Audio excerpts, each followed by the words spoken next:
You and welcome everyone to our second big budget meeting. And I'll take a motion to enter into an open session of the budget meeting. Mrs. Nordillo and a second, Mrs. Pineburn, and all in favor.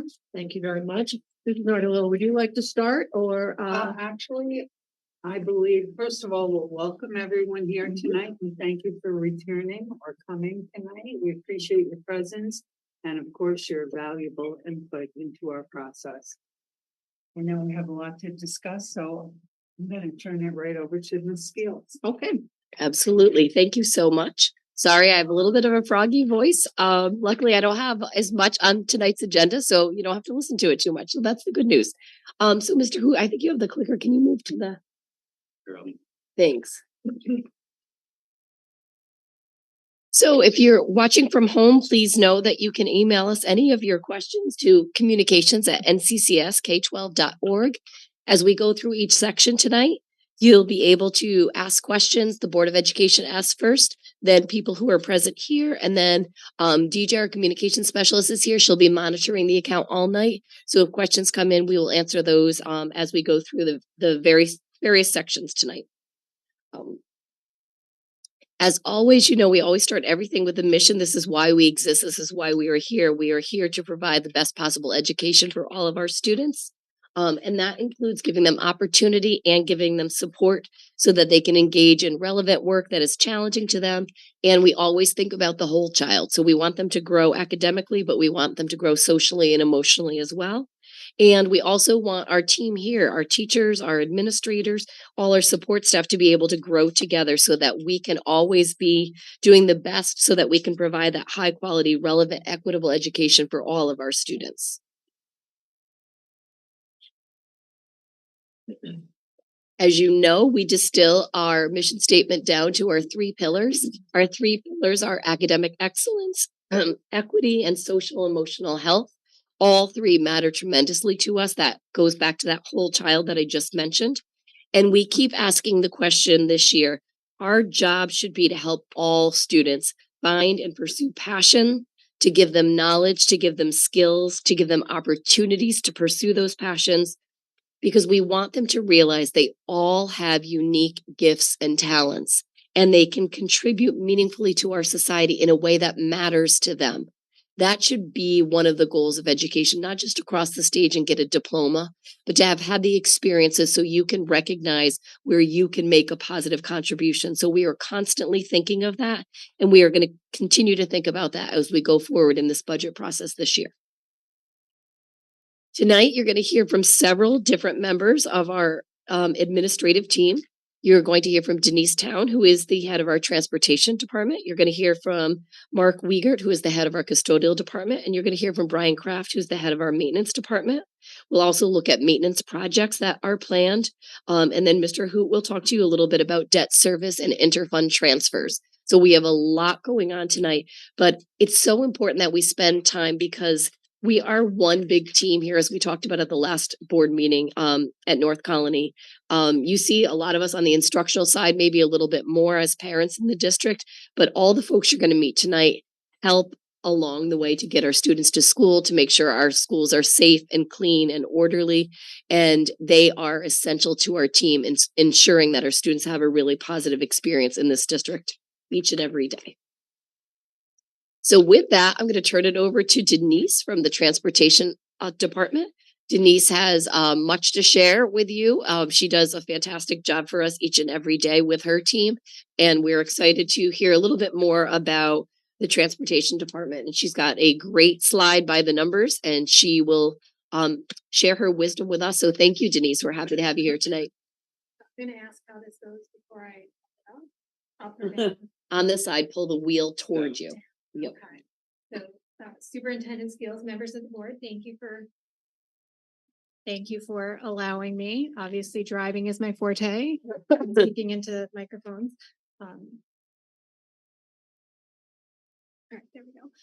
So every year we talk about, we do a comparison this year to last year. And as you can see, every year our numbers go up a little bit of the miles that we drive, the number of students that we transport to public schools, non-public schools, Our special needs programs have grown. The one thing that consistently has not grown is our driving staff. And to put it into a little bit of perspective, I also pulled some numbers from our 18-19 school year, so our last regular school year that we had.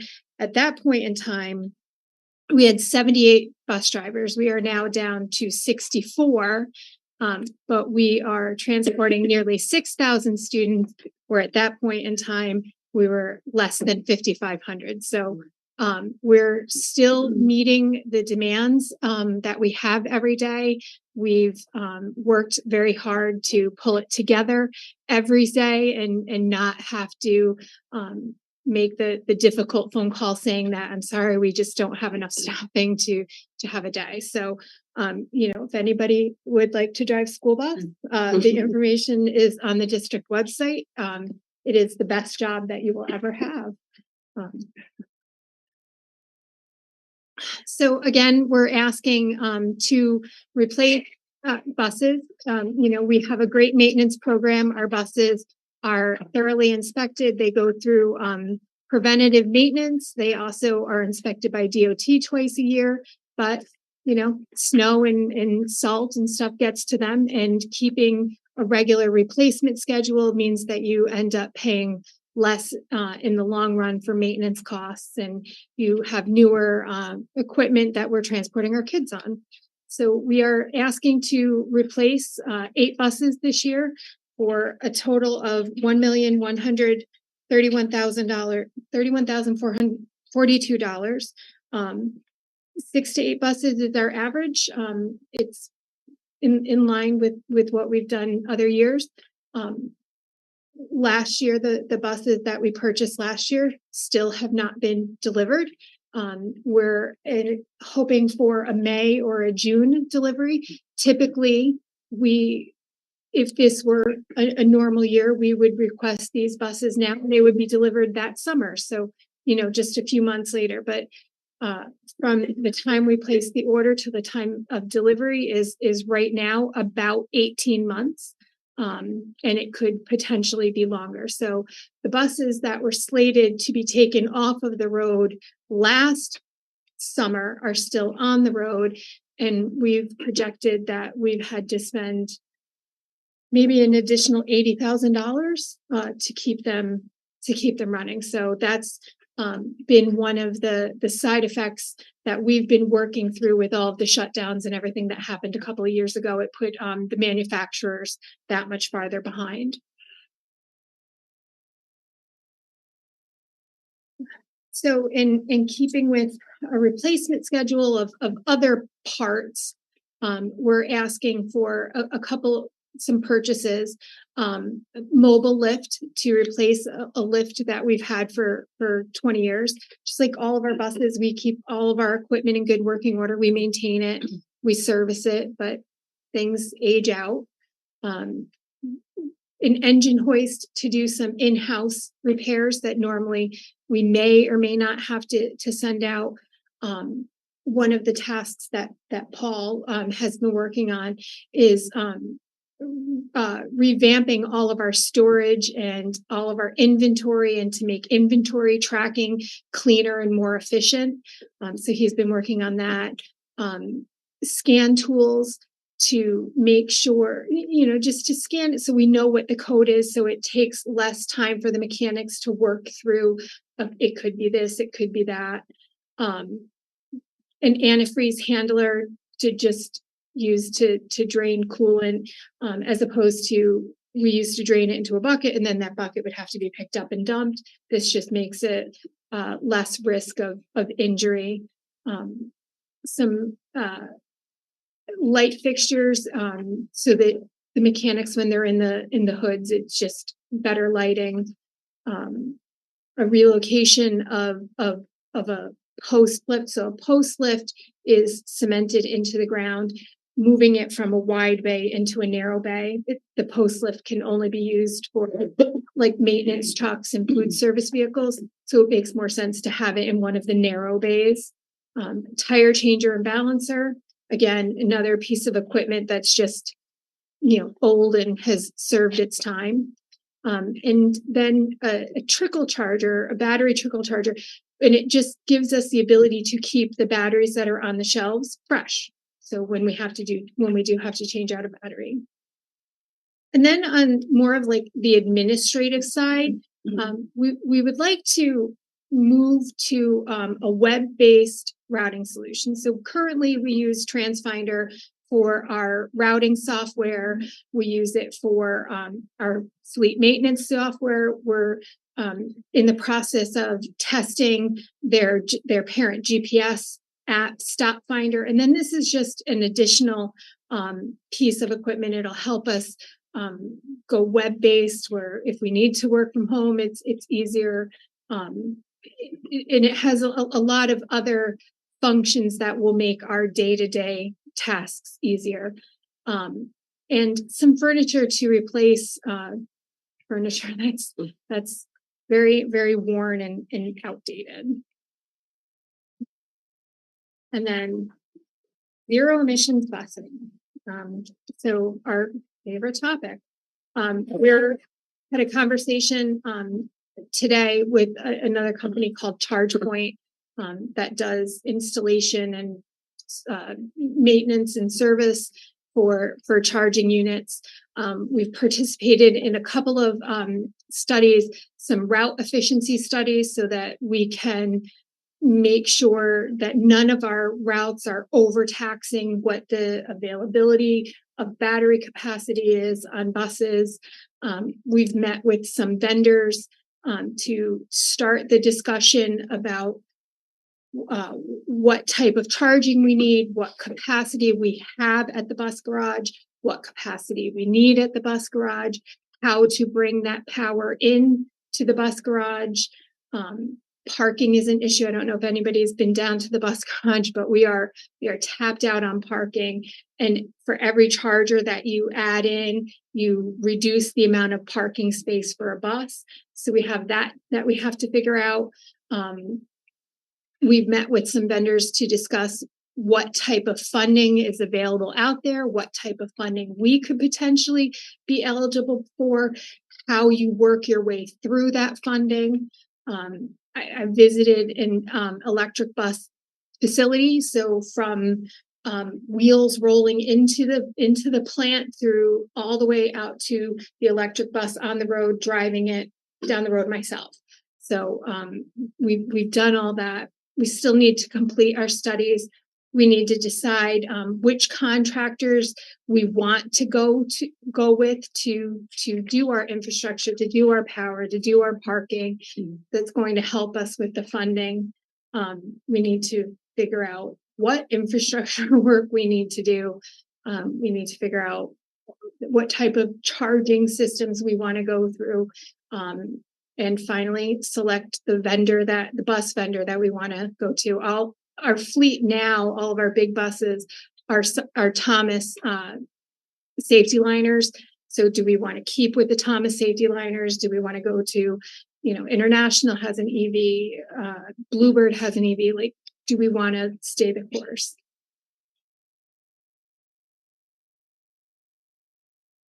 So before we go to questions, I want to talk a little bit about Denise has done a tremendous amount of work to try to get the district ready for the state mandate regarding zero emission buses. As you can see on there, it is a giant undertaking. There are questions about our facilities. There are questions about power. There are questions about availability of these buses. You just heard Denise say the buses that we ordered that are the regular buses, quote unquote, still aren't in from last year. There's an even longer lead time for these buses. There's also a longer lead time for their batteries and the charging stations. And so while we all want to work toward, because obviously we have one environment, we care very deeply about our environment, there is a lot that is still to be determined, not just for North Colony, that this is not unique to North Colony, understanding the infrastructure, understanding how we can work with National Grid, understanding how, over 700 districts in New York State can be ready to have this amount of buses coming off an assembly line at the same time, training our drivers, training our mechanics. So what we have done in undertaking multiple studies already, and Denise has had as she said, the fleet looking at the distance that our buses travel in a day, thinking about if a bus has to come back midday to be charged, which it will have to do, then we will need additional buses because that bus won't be able to be on the road. When we talk to our neighboring districts, what does it mean when we bring kids to a sports competition? Are we going to be able to charge at your district? Are you going to be able to charge at our district? So this is something that all the schools in the area are really talking about and trying to find our best way through and our best path forward, including, as Denise said, what might be available in terms of grants, in terms of funding for this work. It is still nebulous, I would say, at best, as to what that's going to look like. By law, we don't have to start buying the zero emission buses this year. We have a bus cycle that you've seen where as our buses start to go out of commission, we will have to in the future start bringing zero emission buses online. But right now, we think it's a really smart step to make sure we take the time to get the infrastructure right, to make sure that we have everything that we need, because we know how challenging transportation is anyway. And if the buses can't run, it makes it very complicated for parents and families. So all of this pre-work, all of this studying is intensive work by Denise, by her entire team, and the supervisors like Denise in the region, so that we can be as prepared as possible to meet the mandate with as little impact on families as possible. So would you like to take questions on Denise before we bring up the next? I think that's a good idea. I do have a question for Scott. Was there a date that they were mandating we had to have this ready by? So there's 2 dates, 2025, or 27 rather, and 2035. So 27 is when you need to start purchasing these buses, and your entire fleet needs to turn over by 35. Okay. Thank you. Board members. So Mr. it's a good Johnson. follow-up to that question. So we look at 11 years as the length of time we keep our buses. We're 18 months out now on an order, right? So that means buses we order this year won't show up until November of 2024. At that point, we're not going to get our full 11 years out of that bus anymore, right? So buses already, we're at that point where we're not getting that. Have we looked at whether it's if we're replacing 6 or 8 buses a year and we've got 8 buses on the list this year, can we hold back a couple, knowing that we're not going to get a full life out of these buses? Do we actually need to purchase all 8 this year? And is there a way we can, because I understand from a budgeting process, if we don't spend the money this year, it's not like we can just save it for next year. It's not that simple. But is there a way that we can do that? Has the governor given us the option to say we're only going to buy 6 diesel buses this year so that we have the money for next year or the year after when we can buy more to catch up? Because I don't think anybody is saying we can go out and buy 6 or 8 electric buses this year, even if we had the infrastructure, right? The buses aren't necessarily there. But that doesn't necessarily mean that we should we be purchasing the full complement of diesel buses, knowing that we're not going to get the life we normally get out of it? So there is significant talk right now at the legislative level as to whether or not this timeline is going to hold, because the understanding, and we're all committed to this, right? As I said, like we have one environment, we're all committed to this work, but the understanding of what it would take in terms of having buses ready, what it would take in terms of national grid, having the power supply ready, the conversions for multiple districts that would need capital projects in order to find a bigger space. So there is absolutely consideration that perhaps 2035 that is going to get extended.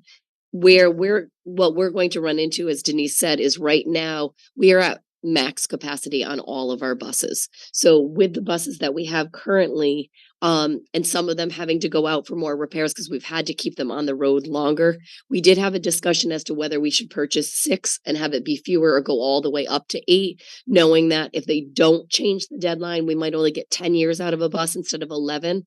But The issue is right now, our buses are running at full capacity. We can't really reduce and still be able to do all the runs we have. So it really becomes a choice that we debated out. Our runs, have, as Denise and I were talking back earlier today, in 2018-19, there might have been 40 kids assigned to a bus. This year, there's 55, 60, 65. So we don't have the wiggle room we used to have. So that's the rationale for going to all 8. Are we going to be, is there going to be, as I would assume that there will be less of a market for used buses in 2035? New York isn't the only state doing this, right? I think California is as well. I don't know if their timeline is as aggressive as ours, but is the assumption that if everybody pulls it together somehow and we manage to pull it off, and I think we could if we choose to do it, not we in this room, but collectively. Sure. What do we have something to do with those buses? Can we? I do still think there's a market for in other states. Yeah. The last bus that we sold, we sell our surplus buses on Gov Deals. We auction them. There's such a commodity for used school buses, sold for I think $13,000, where previously it was like maybe 3,000. Okay. So is that just because there's such a delay in getting? Could be. Okay. In most of our buses, I want to say all of the last 5 or 6 that we sold were being shipped internationally. Okay. I just want to be careful about extrapolating out, Yeah. knowing that everybody else is going, we're not gonna be able to buy Yeah. gas powered buses in a couple of years. So I don't know who it was that mentioned this, but one of our buses or someone's bus ended up in Mexico with the Yeah. roof cut off. All the watermelons out. I don't know. Something like that. I don't know about the roof cut off, but we had GPS and we watched it drive down to all the way down. One of them, we watched it drive across the country, and the GPS got turned off on that bus somewhere around Kansas City, and then another one down into Mexico. So It's true. It's true. Sandy? Yes. With the electric buses, they're gonna be fully electric, or is there some consideration to like a hybrid electric with the gas or diesel? And yeah, electric, the mandate is 0 emission. full electric? Going back to the mileage, just a curiosity question, actual miles, the projected miles, seems like a big increase, do you know? So that was we had far fewer kids actually. We weren't a hybrid that year, but we didn't have as many kids on the bus. So that's an aberration. It's unusual. Yes, yeah, Okay, which so is this is more typical than yeah. 950,000 roughly. Yeah, so I went back to the 18-19 school year and we had Yeah, 869,000. that's what I thought it was like, closer to a Yeah. million monthly. Yeah, it looked weird. That's why I wanted to include something additional. And in the equipment requests, like the mobile lift and the engine hoist, that mobile lift is that a replacement? Engine hoist, is that a replacement item or is that an additional? That's an additional item. And the stand tool, is that something you have and you need another one, or is that something you don't have currently? I don't think it's something that we have currently. And when something comes in that needs diagnosis, like sometimes it's like, well, maybe it could be this, maybe it could be that. Yeah. Where if we had that particular scan tool, it would tell us the code. Yeah, I for- imagine something like that's on personal cars where it's Similar. take your car into AutoZone, Yeah. plug something in and tell you the code 83 means. Yeah, it's Whatever. similar. Yeah. Yeah, okay. It seems like that's something that you're very handy. Mhm. Okay. That was it for my questions. Oh, Route Finder. You said you're currently using TransFinder. Is Route Finder a different vendor, or is Route Finder a feature of TransFinder? TransFinder is the parent company. Okay. And so we use Route Finder Pro for our routing software. We use Service Finder. So everything TransFinder is something Finder. Mhm. So Service Finder is our maintenance. Stop Finder is our GPS app that we're Oh, okay. still testing. Okay, so it's all. It's just all moving part it of to TransFinder. it's moving it to a web-based, whereas now the server has to be in-house. And it's upgrading our maps. So we haven't upgraded our routing maps since we purchased TransFinder in, I think, 17. Yeah, remember switched from remember what it was. Versatrans. Yeah. that was the old one. Any security concerns? Yeah, I was just gonna add, I was going to fully support Denise in this, the current version that we have, we're running into some security issues. It uses some very old, software pieces that really aren't so well supported by Microsoft anymore, and we can get rid of it because we don't know. So we are very much looking forward to this new version that will solve the issues. We've had to basically isolate some of the machines that are running different parts of the old system so that they don't get on our main network. So we're really afraid of these older software. This is an annual cost though, right? No, the annual cost is 2,000. That's a one-time. A one-time Yeah, the 20,000 transfer. is a one-time, and then the annual increase is 2365, That's 2265, something. Okay. And then, sorry, Sandy, were you finished? Yeah, Mrs. Harrison has a question. I will wait then. Okay, thank You you. know, this isn't just about zero emission buses when it comes to financing. And all of the factors that play into moving in this direction. I'm curious as to whether or not you have any projections as to you're smiling, a total cost for what we have to do in order to get this done. So, in the replacement cycle, we did, an annual increase of 3%, because that's just a basic increase.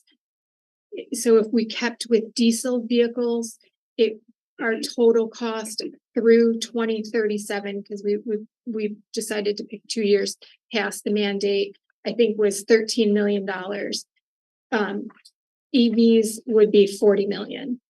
But that assumes, what does that assume in the price of an EV? The same 3% incremental increase. Right, but is that a realistic assumption?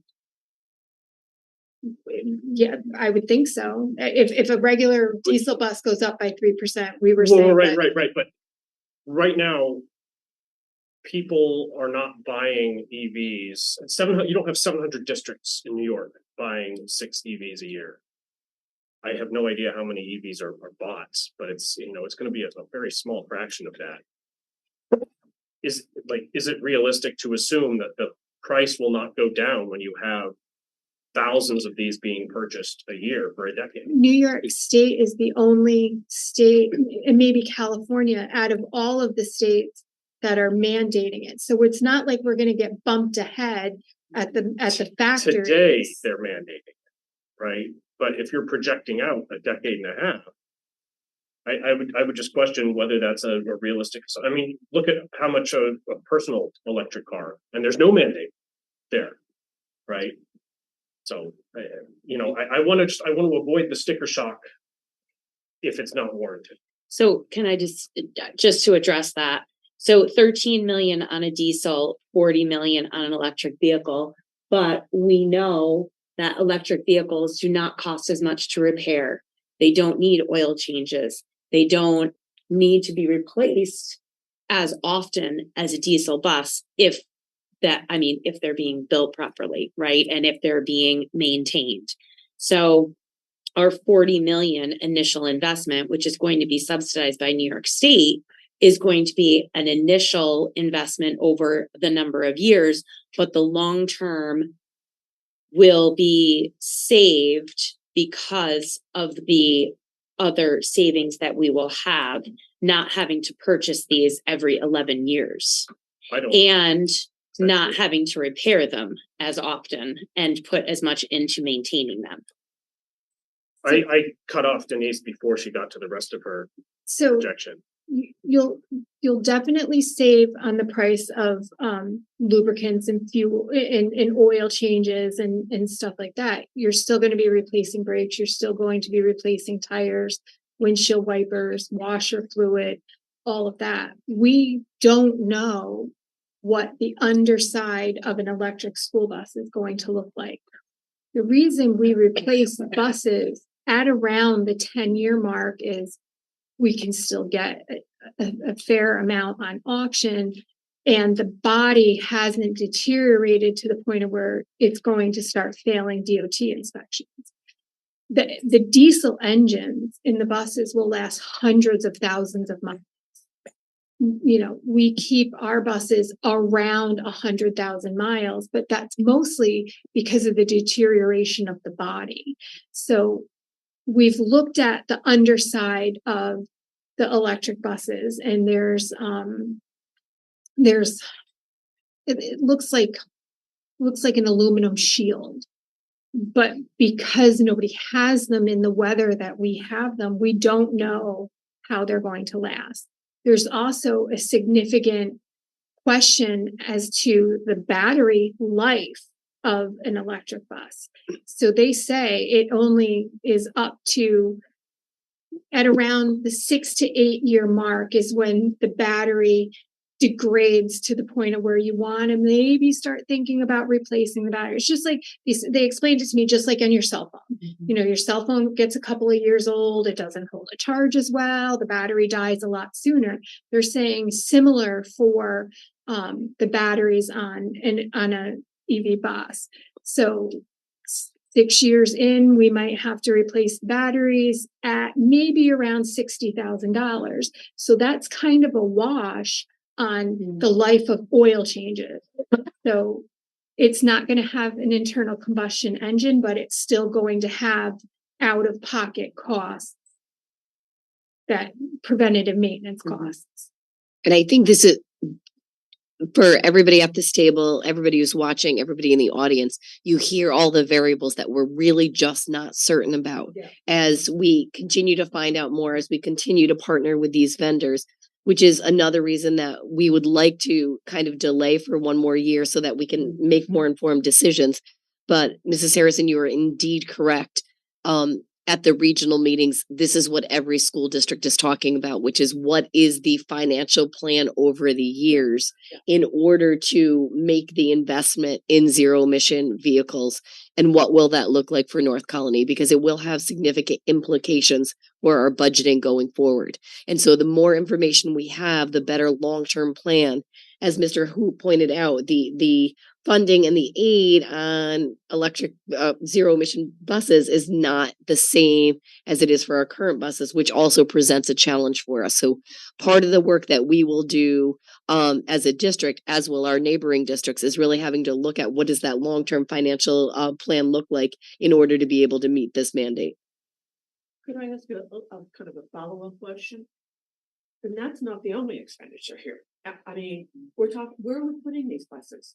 I don't know. Do you have any idea where we're putting these, Denise? I've Well, kind of please might ask Brian if we can have a multi-level parking garage. Yeah, I mean, that in and of itself. But- And we have to train the people to fix them. We're not- Right. We're not increasing the size of our fleet though. So Yeah. based on the available absolute maximum ideal 72 sunny, no wind, maximum mileage you're going to get on an electric bus is 100 miles. But do you ever drive your car to absolute zero every day? You want to keep it at least a little bit reserved. We don't let our buses go out with less than half a tank now. So, you know, you dial that back to maybe around 80 miles, but that's still pushing it all the way. Some of our runs are 120 miles a day. So we have to weigh out, do we charge that bus in the middle of the day at peak cost? Or do we buy an additional bus? So in the morning, he drives this bus, in the afternoon, he drives this bus. So we've weighed that out. Each charging station that you put in takes a third to a half of a parking spot away. And so the buses that we have parked outside, the buses that we have parked inside, we're not going to have enough space for all of the chargers that we need. We park some of our fleet inside in the cold storage barn. And again, anybody would like to come to the bus garage, I'd love to walk you around so you can see what it's like. There's about 18 inches between buses. A person, I can't walk straight down it. So you can't walk down the aisle. How are you going to get a charger in there? So we've talked about pull down chargers. So that means every other aisle in that cold storage, we're going to lose parking. So now we've just lost 30 parking spaces. Where are we going to put them? So, like we have 50 feet on the east side of the building that we might have to go up the hill and put in a parking lot. I mean, like we've talked. Somewhere, other, offsite, right? Okay. Yeah, then there's a whole host of shuttling employees to their from their cars. So I mean, like there's so many what ifs to consider with it. Somebody said to me, it's like back in 1908 when they had the first school bus. And it's literally we're reinventing the wheel here. So we don't know the best way to go, and we want to be. I want to be as responsible with the process as possible. Were you finished, Mrs. Harris? I'm finished. Okay. The equipment budget, the 93,000, is that roughly equivalent to what we've done in years past? Yes. Okay. From a budgeting perspective, is there a way to start squirreling away the money for the future without violating any responsibilities that we have? I mean, it's a serious question. I'm putting it in a funny way, but that's a serious question, right? Mr. Who likes that term. All above board. So maybe the legislature will consider some type of zero emission bus reserve, Okay. but But until that would they, be until that. until they do, there really is no No, pun there's intended no- vehicle to allow that to happen. Not like a capital. Wow, somewhere Mr. Core is very proud of that pun. But watching. But what about something like a, we have a capital fund or things like that? Because we are talking about a lot of infrastructure here as well. Having said that, it is possible with board establishment and voter authorization to establish a reserve for school bus purchases. Is that a conversation we need to start having? And it's a conversation we could start having, certainly. Mary? I had a few questions. So my first question is about the equipment requests, because like some of the items on here, like the charger and the balancer, the spending. Are these equipment requests transferable? So like the hoist, like does it work also for both types of buses so that it's not something that when we change the fleet we'll no longer need? Right, because we're still going to have all of the maintenance vehicles and the plow trucks and the food service vehicles and all of that. Okay, and like the charger, is that only works for the It'll work type- on any battery. it'll work on any battery. So the equipment purchases that we're making then, it's not like they're not going to be used. Okay, so that's great. The second question I had to do with the discussion about the future for the parking space loss with the electric vehicles with the charging stations. Have you looked at consideration about charging stations not at the bus garage, but utilizing, because I'm just thinking like buses that are doing wait time at the schools and stuff like that, like charging stations at the actual school building lots as opposed to just at the garage. Yes, so we will at some point want to look at putting charging stations on school property for the few buses that do have a layover. The 10 minutes that they wait between their middle school and elementary isn't going to be enough. That will put us over the edge to say that that bus does or does not have enough battery capacity for an afternoon. Okay. And we're talking 80 buses. It's Yeah, I don't think about like the parking garage comment. I'm just thinking about like whether you have it in like one place or do you just kind of rethink your site map of storage of buses and your opportunities. We have talked about that, and I think that was what Sam was touching on a little bit, like park 10 buses over here, for example. Yeah. But then we'd have to shuttle those employees I gotcha. over here. For like time management and stuff. And Oh, gotcha. Okay. it It might be Ripple easier effect. problem they to report. solve, but it is a problem. So So you have to report to the bus garage, because I have to see you, I have to, Yeah, for Like- time cards and stuff, right? and to Okay. like give you a visual inspection that I think you're fit for duty. So every Ah. person that gets handed a set of keys, we're doing our due diligence for reasonable suspicion and, fit for duty and all that. So I have to see you, I have to hand you keys. And then your run starts at 6:05, but your run starts at 6:20, but I'm gonna make you guys go together. Oh, that just put you into overtime because you're outside. So like, there's so many what ifs of it that really it feels like I'm brand new at this and not in my 27th year. I gotcha. And then my third question just has to do with legislation options. So we all know that the legislature meets regularly, right? Each year. We know that this plan goes out to 2035. There can always be amendments made. And I'm just wondering, because I'm thinking of a statewide thing. We have our issues here, but there's other parts of the state where things like parking are way more stressful than here, right?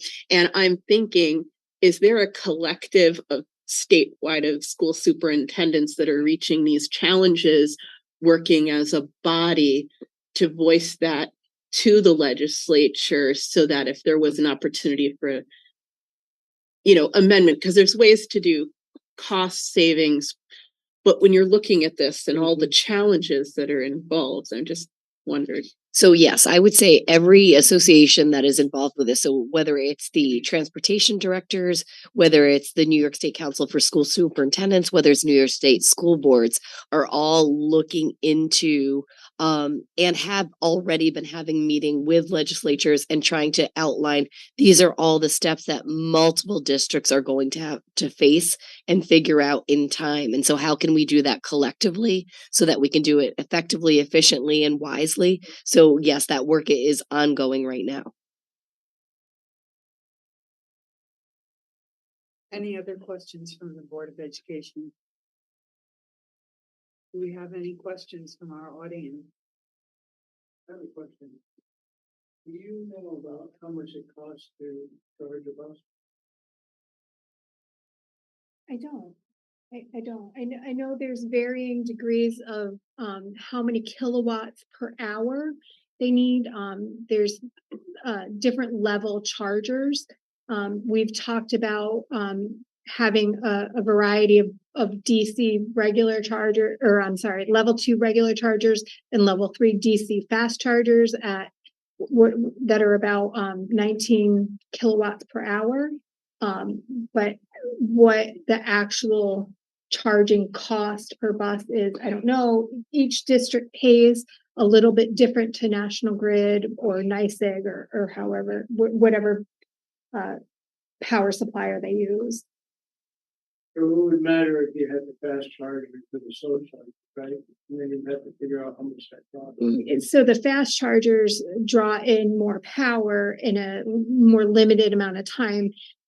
And so ideally they would only be used when we're in the situation of like, we need to charge a bus in the middle of the day so that we can use it for that afternoon.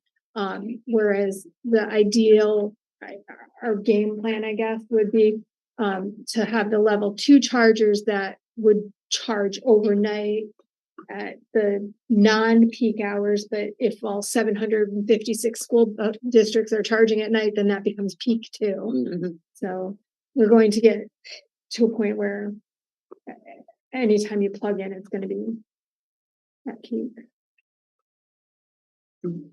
Yeah. do we pay different rates at different time of day? We're not like a home utility, right? Or a home resident. Like we pay at home, right? It's just one rate. But here, well, sure, yes. We pay more during peak hours. The component of the bill is the demand charge, Okay, which is So there affected is- by the time of day. variable cost depending on when we plug the bus in. Correct. Okay. I just add one more thing to all of what Denise has mentioned, all the work that's been done to date. Recently, within the last couple of weeks, Denise, Brian, myself, and Paul met with an electrical engineering firm locally to potentially take advantage of a NYSERDA program just to get some more eyes on this and provide an evaluation for us. And then, of quote unquote independent way. They're not a vendor. They're not selling anything. So it's a nice sort of program that we've utilized in the past few years, where you get some experts in to take a look at something, and NYSERDA will fund 75% of that cost. So that's still in development and under consideration with from that perspective. And Sam, to your point earlier about the cost, we just wanted to do a what if. The market conditions will change. They may go up, they may come down, but we just wanted to kind of get an idea. If you turn the entire fleet over, knowing what we know, just using today's market conditions, what would that look like? I just want to be very careful about taking action based on that what if. Denise, as of right now, for the audience who may not be doing all the research that you're doing, we saw the cost for a diesel bus. Currently, what is the cost for a zero emission bus, and helping the audience to understand the difference just per bus? So a regular diesel bus right now with our standard specifications that we get on all of our buses, it's about $155,000. An electric bus equivalent was 369, I think it was, or 429. 395. 395. And that's without considering the cost of the charging stations, which can run $65,000 to $75,000 for a 2-bus charging station. What is the cost of that? The charging station? For a level 2 charging station, it's in the $65,000 to $75,000 range. And Denise, do I remember this accurately that you need one charging station for every 2 buses? Yeah. So it's a lot of charging stations. Yeah, and it's not just 40 charging stations, right? So it's 40 charging stations that would get active use, or regular use. Plus you have to factor in a number of spares, because just like any other mechanical thing, it will go down. Every one of the maintenance bays, because they'll be working on electric buses, they'll have to have it. That you touched on with athletics. So unless we're only going to play athletics that are 10, 12 miles away. So on a normal day, we're getting into spring sports. There's going to be a baseball game after school. That bus will do its entire afternoon run. Then it will go and pick up an athletic team and take them to Saratoga. Like Saratoga's 40 miles away. Then they just did their 30-mile afternoon run, and that's 70 miles, and you only get 80 out of a bus. You're going to have to charge at those away games. So you're going to hope that the charger at Saratoga is equivalent to the bus that you have, and then have to figure out how you give drivers credit cards, charge cards to swipe and pay while they're at that game. So that's something else that on the list of things that we have to plan for. So any of the bus vendors giving projections of what mileage might look like in 5 to 10 years? They're not giving projections, but they are saying, well, we might be able to offer an upgraded battery package that will get you to maybe 120 miles or maybe 130. Nothing drastic. And 30%. And yeah. And the size of the battery underneath it. And you have to, they're trying to keep the buses, when you take out the engine, the bus is going to be lighter, but then you're adding in 12 batteries. So that replaces the weight of the engine. So then we have to look at, do we have to replace our lifts because the bus is now too heavy for all of the equipment that we have? So it feels like we wrap our head around one piece of it, but then we get another what if. And I know Mark or Brian is dying to get up here. Any other questions from our audience? Troy, our high school. You seem like you got it under control and you'll have it. Or after a full day of school, but I want to really wrap my head around that. So I've been on the budget committee, this is my third year now, and every year I think it's been you the whole time. Has said that the Stop Finder app is in testing and testing and testing. What's the timeline on actually getting that up and going? So part of the reason we haven't had it up and running is because our office staff is driving bus every morning and afternoon. So if I'm spending 6 hours of my 8-hour workday doing the job of a bus driver, I don't have the time to do all of my other stuff and study about EV.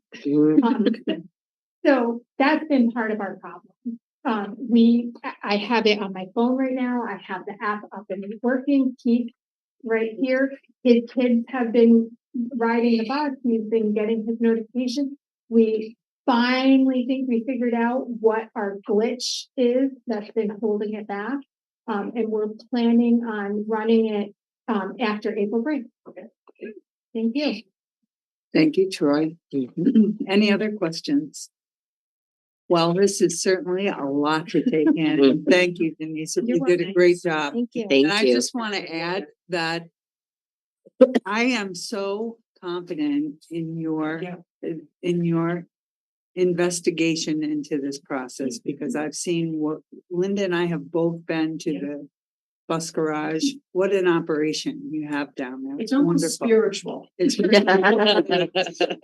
everybody should stop by. Yeah. So Yeah. I just want to say you have our confidence. Thank you. And the fact that you get all those buses on the Mhm. road every day, I always, whenever I see one, I never take it for granted. They come up the hill, I don't take that for granted. I know you've made it happen. And, you've done an absolutely outstanding job for us, and the entire community is grateful for your work. Thank you. Mhm. Thank you, Denise.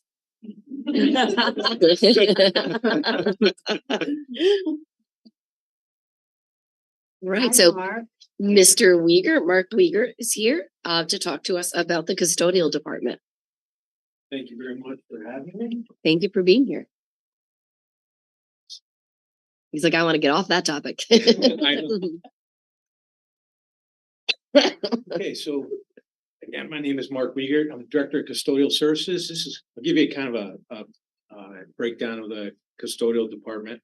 We have one director, which is me. I have the one secretary to the director of custodial services, and that's Pam DeBacco. She's here tonight. We have one custodial supervisor, 29 custodial workers, 8 day lead custodians, 2 night lead custodians, 2 day custodians with just a civil service title, 1 cleaner, 1 motor vehicle operator, Mr. Rich Turpinning. You guys know him very well.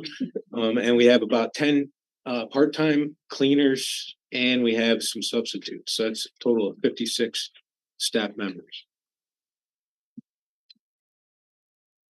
We have 12 buildings that we take care of. We have the 8 school buildings. We have the custodial department. We have the maintenance department facility. We have the bus garage, which looks like that's going to get a little bit bigger. And we also have Goodrich facility here too. We benchmark about 32,000 square foot per custodian per cleaner on average, and not only do we clean, we do minor maintenance throughout the facilities. We do sporting setups, we do snow removal, we do grounds work, and we do a lot for the district, and we have a very good team. For equipment, mine's pretty. I only have one item that I'm looking for, so I'm not looking for a bunch of boxes. But we have one item that we need to replace at Shaker High School, which is a Kubota snow with a snow thrower attachment. We inherited that machine that we currently have from the maintenance department years ago, and it's pretty much seen its time. We're looking to replace it with a vehicle that's could get a little more use. So it's not only going to be it's a UTV, which is like a utility vehicle, which can have a snow thrower attachment on it. It has a dump bed on the back, so you can put mulch on it, and you can hook up a trailer hitch to it to be able to tow a trailer with it too, so you can do deliveries to the whole compound, which would be like, the middle school, maybe even Blue Creek.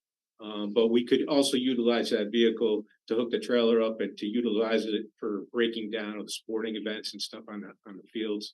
So it would really come in handy, but to have a really good, powerful machine like that for the snow thrower with a snow thrower attachment would definitely replace the unit we have now that needs replaced.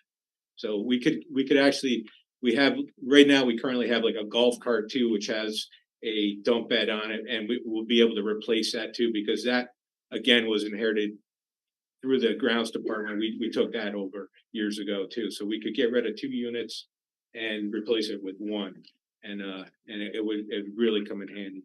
So the price on that is about $40,000 for that machine, and I did bring pictures too, so I don't know if you wanted to see it. It does not.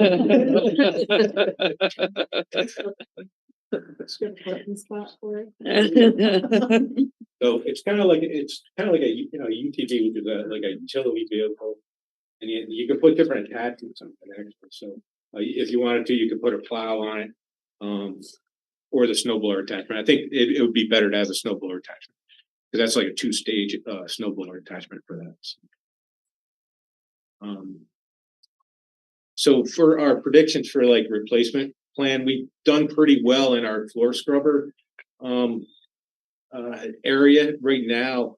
Those are battery operated machines or floor scrubbers. So, I get some pricing on a lot of the batteries. So usually what we have to do is replace the batteries for those machines, just to give you a kind of an idea. Every 3 years we replace the batteries on those, and they're about for one floor machine, it's probably about $800 to do that. The higher end batteries are the lithium style batteries for those. I got a quote on that the other day to replace one of our machines at Shaker High School, and that's about $3,000 to replace the batteries on that. So just to give you a kind of perspective on how much batteries cost, so they're not cheap.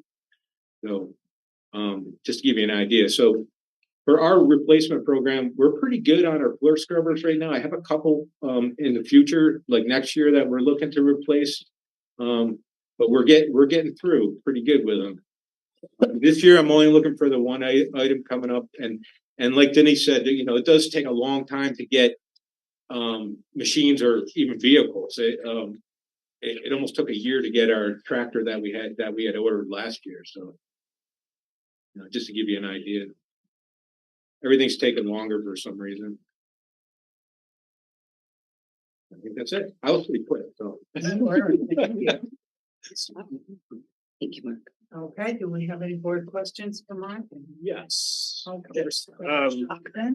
The snow thrower or the UTV, how wide is that still small enough to use on a sidewalk? Yeah. Okay. Yeah. It's kind of It's like 66 inches. What does that refer to? Let's see. The ones we have now are about, I think they're like 50, 56, so it's a little bit wider. So I had Craig measure the gate where he goes in now with the Kubota now, so he can do the front section of Shaker High School, no problem. So he can get in and do the sidewalks. The sidewalks at Shaker are pretty large, pretty wide. So it's definitely would be a useful item. So that was my only question. Thank you. Any other board members? Do we have any questions from the audience? Why, thank you, Mr. Walker. You did a wonderful job, as usual. We appreciate all your good work. You do. Mr. Kraft, he has queued you up for the maintenance department. How are you, Brian? Good. Good. So for anyone that sat through last year, I cut 2-3 slides off this year. Thank you. It went on a little bit last year. So we start with first, just the overview of the staff. There's my position, Alan is the assistant director. We have Sarah in the office as our clerical support. And then we have 20 maintenance workers, grounds workers, painters, electricians, all type of trades. So that's our basic makeup of our operation. And these are just some generalizations of what we're trying to do.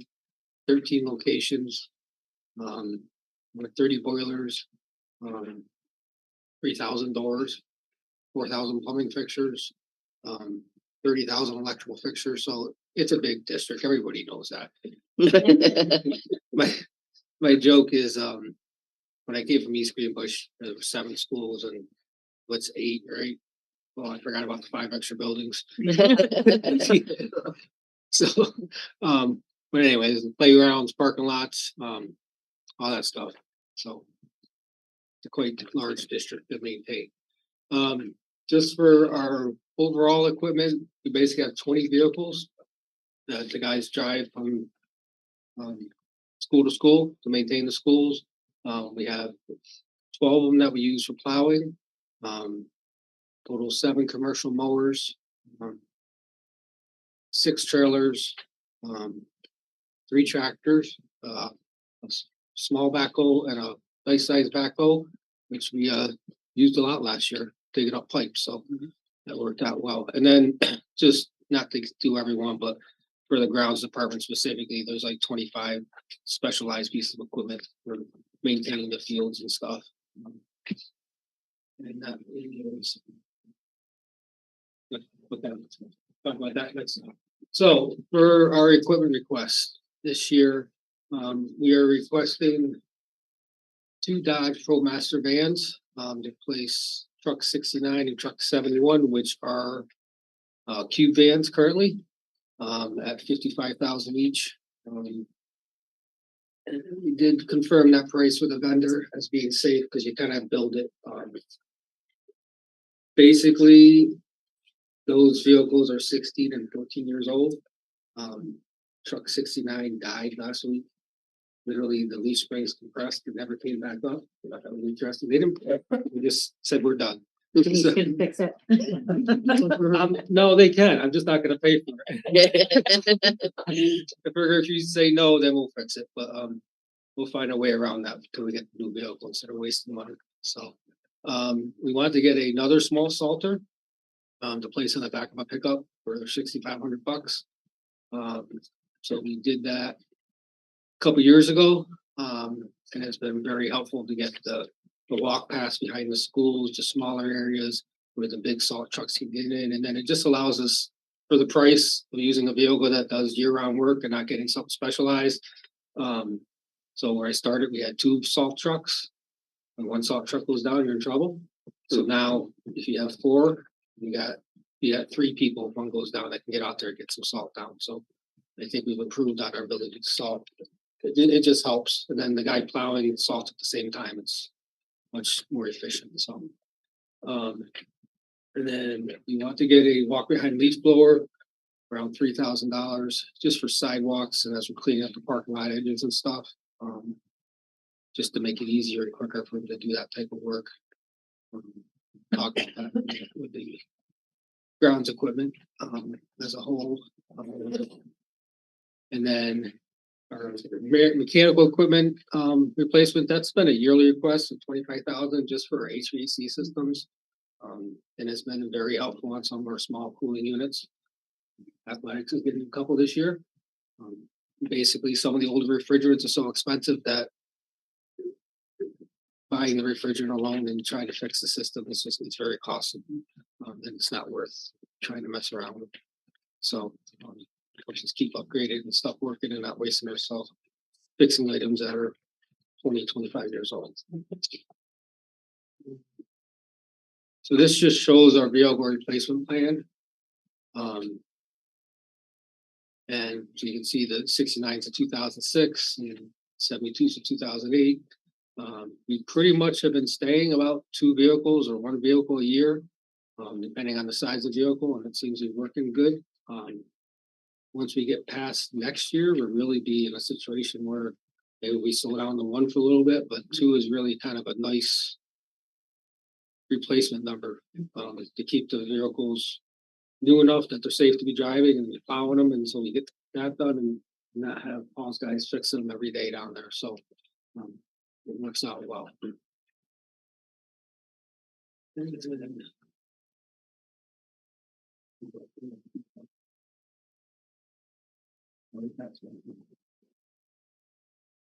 So this is the equipment. I probably gotta set this side up different, but so we're not, other than the small items that we requested, Salter, and the leaf blower, we're not replacing any of our existing equipment. And I sat down with Todd, our groundskeeper, this year. We looked at it again. And I keep pushing that Kubota turf vehicle off to the next year, every year. But we're okay this year. We don't, and really what's been happening is we've been making equipment purchases that we've been getting to the budget, buying like one vehicle that replaces multiple vehicles. So we're kind of aging out some of the older stuff of the equipment, and just that's how we're kind of doing that. So next year, probably the Kubota will be necessary. And we're looking, hopefully we'll upgrade that to a little more expensive, but also for more universal vehicle that can do 2-3 things. Okay, now we have our maintenance projects that we're requesting extra money from. We're requesting 40 grand for exterior door security upgrades. That's really a continuation of our walks last year with Colony Police Department and our SROs. And there's a plan for a lot of that because there's some locks in the elementary school, the exterior locks that need to be changed out to allow access for the police in emergency. And then there's probably 10,000 there that we just know that we're going to do this walk again this summer. We're going to find something else. So that's been that was a very impactful thing that we did. So if we can keep that up, that'd be great. The pool chemical controller needs to be replaced. It's just under $20,000. It is just what it is. It controls chlorine levels. And it's at that point where it's been fixed a couple times in the past couple of years.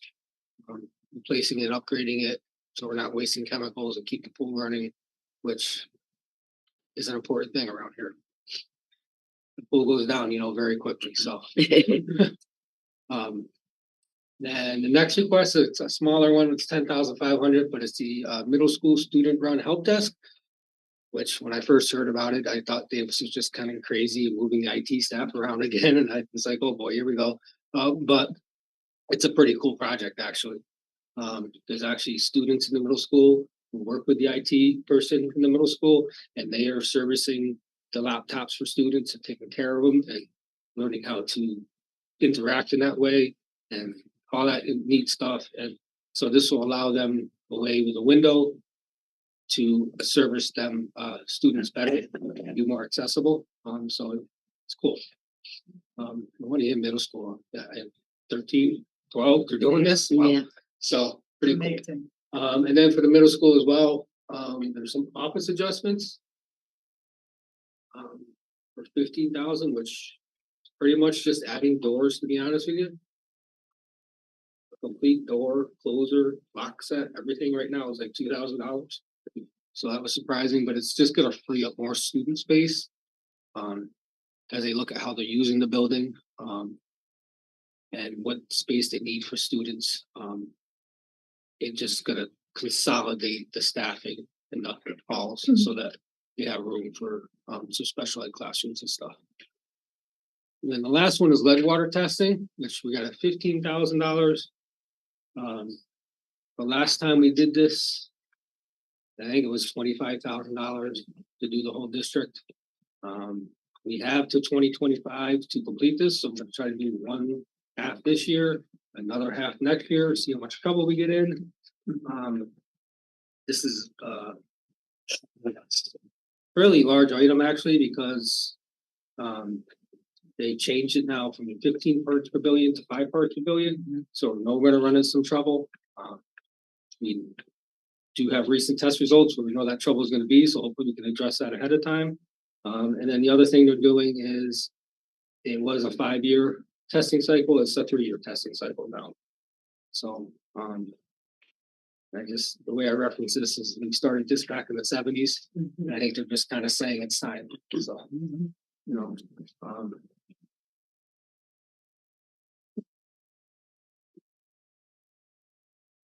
and then we got just one more, the high school M wing, the first floor is roughly 144,000. We're basically looking at the people that moved out of there, what was in there. It's just the nicest way to say is we need to improve the fresh air in that area. Yeah. From the last time it was remodeled. That's kind of important. We're gonna move other people back in there. It'd be nice if it was up to code. So. And we're gonna try to, as we do that, we'll try to break up the area a little bit. Make some students' lives happy down there. So, let's go with that. And then I didn't do 5 more slides. I just kept it right here. Just some continuation items that we didn't bullet out each one, but the playground mulch, the window shade replacements that Mark pretty much does, and it ends up in my budget request. The ceiling tile replacements, parking lot striping, and our abatement line. These are all like yearly, we started including and just trying to upkeep on things where it's like under our normal budget, we don't get to it, we can't attain it. But it's been pretty successful. The playground mulch has been nice. The window shade replacements was that 4 years ago? We looked at that? Yeah. 4 years ago, we were looking at how we are gonna do the whole district. We're getting close to the whole district being done and then just doing a maintenance situation where it doesn't get out of control again. And the same thing with the parking lots. We're actually getting that done. So it's good. I think that's it. Thank you. Thank you, yes. Any board of ed questions? I have a question about the young woman that came to Southgate, one of our students, and talked about the lighting. Are we gonna do anything to, I'm sure it's not only at Southgate that we have that issue with the lighting.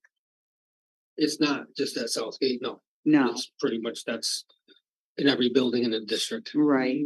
Um, So do we have any plans to correct that? It's in my building condition survey, yeah. Okay. So the trick with this is, the idea she came up with something that was new to me. Mhm. So I'm learning along the way. We're looking at trying to implement it.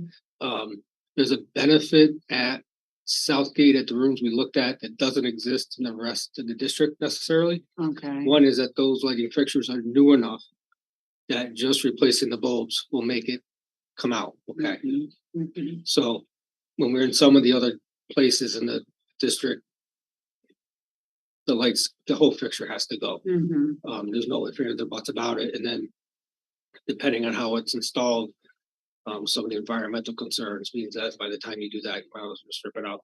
But yeah, no, this is a test for us. Mhm. We've gone through, we're getting a case of test bulbs. We're gonna put it in, make sure it can, dim the way it says. If that option doesn't work perfectly for a classroom, there's, that was a class B bulb, there's a class C bulb that you can go up a notch and be a little more, but yeah, LED lights is something we need lighting. Thank you. It's- Yes, appreciate that. Yeah. I'm sure the students will appreciate it as well. Thank Yes. you. Any other questions? You asked my question, Mary. I just wanted to say thank you for fixing Ford's Ferry. It looks great. Mhm. Oh, Way better. thank you. I really appreciate it. Good. And so does everyone at Ford's Ferry. Excellent. I just was Questions from our audience? Mary had a question. Oh, I'm sorry, Mary, I didn't see you. It's okay. I was just gonna ask about like where you have like the cost for the student run help desk. That's like around like the it doesn't say like what the cost is for. So is it just like for like electrical like outlets and things like It's that really or for windows, windows? 2 service windows. Okay. And they're fire rated windows because it's in the main hallway. Okay. So that's really the only cost. And we just gotta cut the block, fill them in, and I really didn't count for anything extra outside of just the windows. So it's like where people come up and ask for their service. Yeah. So it's for the actual windows and stuff to set up the Yeah, so area. they can, yes. Okay. Exactly. There's already, it's a cabinet with, a countertop on the inside, just reuse that space. Julie, did you want to add to that? I'll add, you'll once again in my budget, you'll see the desks and some of the technical stuff that they're just in my, so. Yeah, that's kind of seeing like it's so it sounds like yours is like the window part, and then the part in your budget would be the actual technology for that. Okay. Thank you. Okay. Thank you, Brian. Thank you.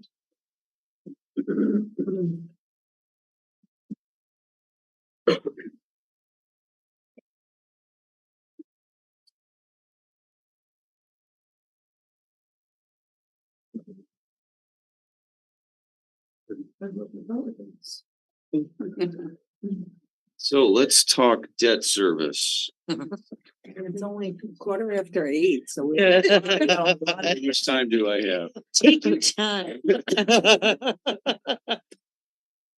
So this is actually, the debt picture is actually getting a lot easier to look at, given that the 2001 authorization, the final payment is made in this school year, 22-23. That's about 2.4 million. So that falls off for debt service. And we move into the final piece of financing for the current $106 million project. We went to the market with 73.94 million last year. And we went directly to the market. And what I mean by that is there's two options. We can become part of a pool, DASNY, the Dorm Authority, or you can go directly to market on your own. At that time, given the condition of the bond market and our strong bond rating, it made perfect sense to go directly to market, which we did, and got a fantastic percentage on that borrowing, which you'll see on the next slide. The balance of the project, the lesser portion, fortunately, because the bond market has swung, not in the right direction for us.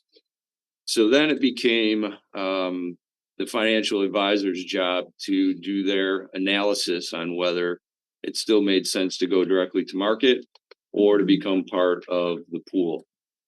And in the analysis, it came out to our advantage to become part of the DASNY pool. And there's 94 districts that are going to be in this pool upcoming at the end of the year for financing. So let me show you on the next slide what that looks like.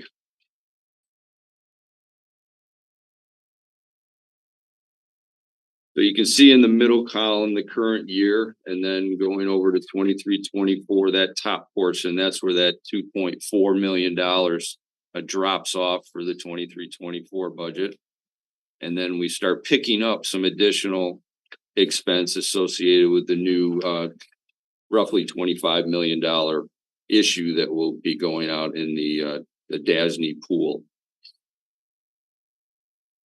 So when the band, we have been using, let me back up. So we have been using bond anticipation notes throughout the course of the project. Each year, a bond anticipation note is a 1-year temporary financing.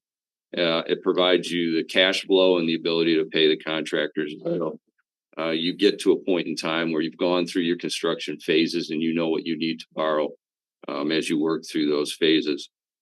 So we're coming to the end of that temporary financing phase and transitioning that into the second of 2 bond issues for the $106 million project. So overall, the debt service does go down a little bit from the current year, about 8.4 million. It'll go down to about 7.7 is the projection. And the 24 million or $25 million issue upcoming, the interest is estimated on that, of course, because it hasn't gone to the market yet. And that'll be an interest-only payment in the 23-24 year, as it was back in 21-22 when the $73 million went out. And then the full principal and interest will kick in the 24-25 school year. Any questions on that before? Rate for the estimate, what are you assuming? So the projections is based somewhere in the 3.3 to 3.4 range for the pool. We were at 1.83 for the large issue last year. Good job. Well done. And not to further complicate or elongate this conversation, but the state aid piece of it becomes an element because the state pays building aid based on an assumed amortization amount. So we came in at 1.83, which is a lower rate than what the state's paying. So we quote unquote made money on that portion of the deal. Fortunately, that's the much larger piece of the project. We won't be quite as fortunate on the smaller piece upcoming. Any questions on that before moving on? Yep, go right ahead, keep going.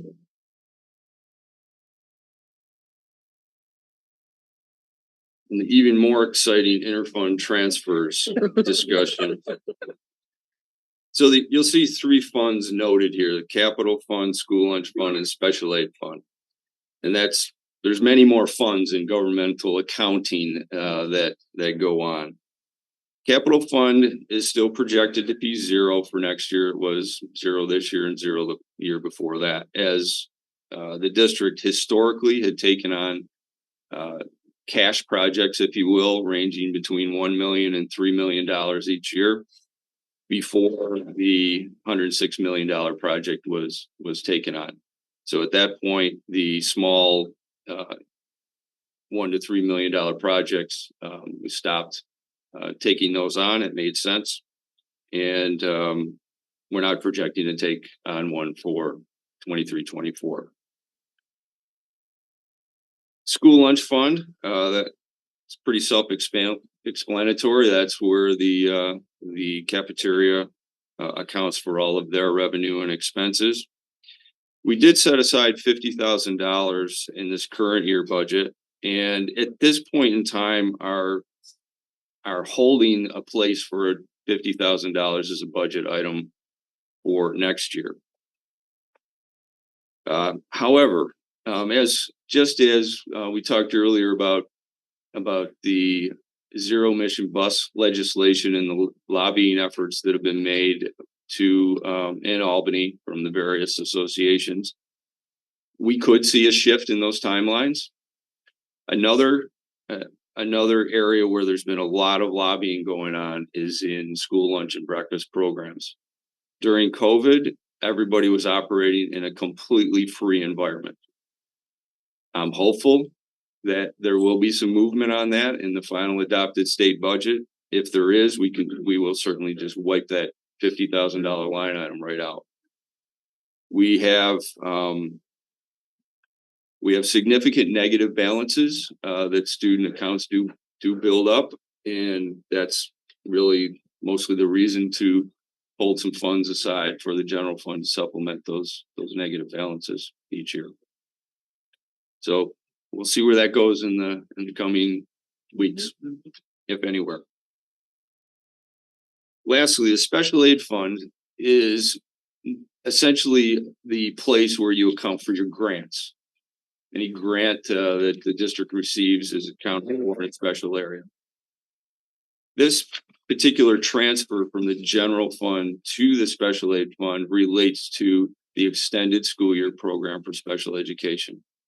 The general fund picks up 20% of that cost, state picks up 80%. So that $290,000 represents our estimate for what the general fund's obligation will be for next year.